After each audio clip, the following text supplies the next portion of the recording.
Bismillahirrahmanirrahim. Assalamualaikum warahmatullahi wabarakatuh. Saya Mahmud. Di sini saya akan menyampaikan penjelasan dari materi kami yang berjudul Sumber-sumber hukum dan kewenangan pengadilan agama dalam penyelesaian sengketa ekonomi syariah.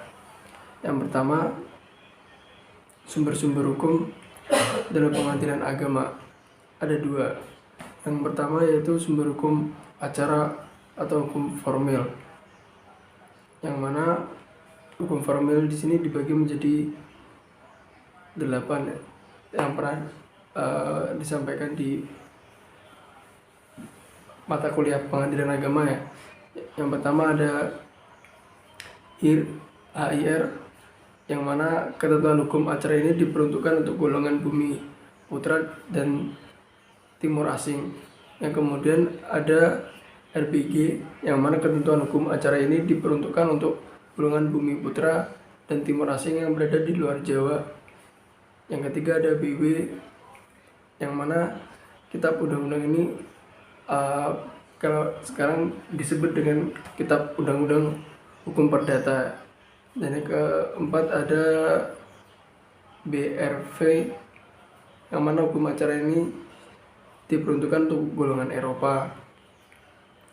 Selanjutnya ada Undang-Undang Nomor 48 Tahun 2009 tentang kekuasaan kehakiman. Kemudian ada Undang-Undang Nomor 14 Tahun 1985 tentang Mahkamah Agung. Kemudian ada Undang-Undang Nomor 2 Tahun 1986 yang tentang peradilan umum.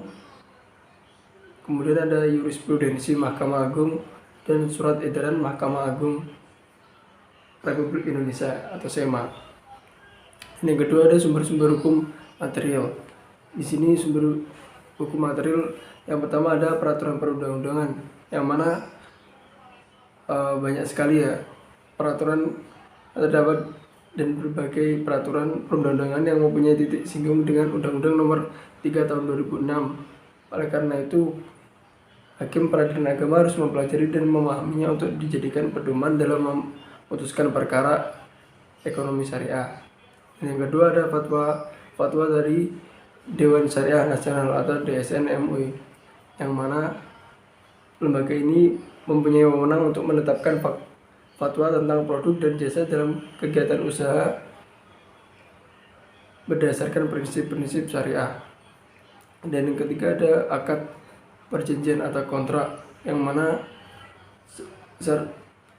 ketentuan ini diterapkan seluruhnya dalam hukum keperdataan Islam. Yang keempat ada fikih dan usul fikih, yang mana fikih merupakan sumber hukum yang dapat dipergunakan dalam menyelesaikan sengketa ekonomi syariah. Dan sebagian besar kitab-kitab fikih yang muktabar berisi berbagai masalah muamalah yang dapat dijadikan acuan dalam menyelesaikan masalah ekonomi syariah. Yang selanjutnya ada adat kebiasaan, yang mana apabila kebiasaan di bidang ekonomi syariah mempunyai ketiga syarat tersebut, yang mana syaratnya adalah perbuatan itu dilakukan oleh masyarakat tertentu secara berulang-ulang dalam waktu yang lama. Yang kedua, kebiasaan itu sudah merupakan keyakinan hukum masyarakat. Dan syarat yang ketiga adanya akibat hukum apabila kebiasaan itu dilanggar. Dan yang terakhir jurisprudensi yang dapat dijadikan sumber hukum sebagai dasar dalam mengadili perkara ekonomi syariah. Dalam hal ini adalah jurisprudensi dalam arti putusan hakim tingkat pertama dan tingkat banding yang telah berkekuatan hukum tetap dan dibenarkan oleh Mahkamah Agung atau putusan Mahkamah Agung itu sendiri. Dan yang selanjutnya adanya kewenangan pengadilan agama mengadili perkara sengketa ekonomi syariah. Dalam Undang-Undang Republik Indonesia Nomor 3 Tahun 2006 tentang perubahan atas Undang-Undang Nomor 7 Tahun 1989 tentang peradilan agama, ketentuan pasal 49 diubah sebagai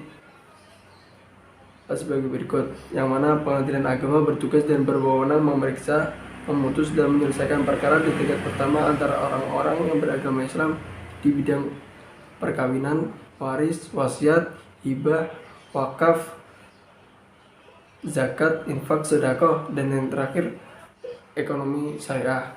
Adapun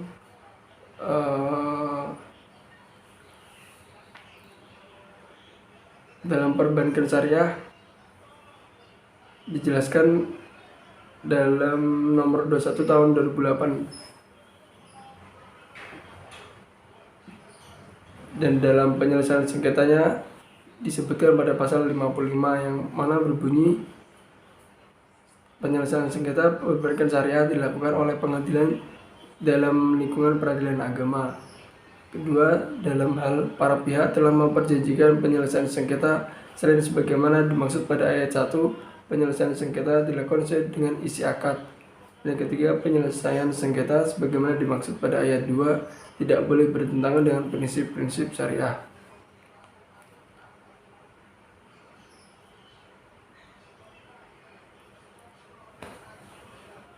Jadi proses penyelesaian sengketa ekonomi syariah dapat diselesaikan secara litigasi melalui lembaga peradilan ataupun non litigasi di luar pengadilan sepanjang mekanisme penyelesaiannya diterapkan prinsip-prinsip syariah.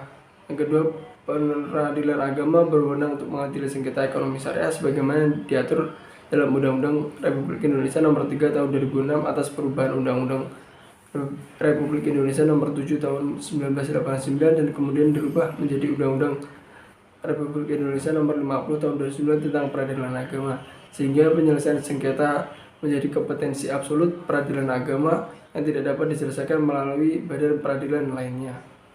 Sekian pembahasan dari saya, kurang lebihnya mohon maaf. Wassalamualaikum warahmatullahi wabarakatuh.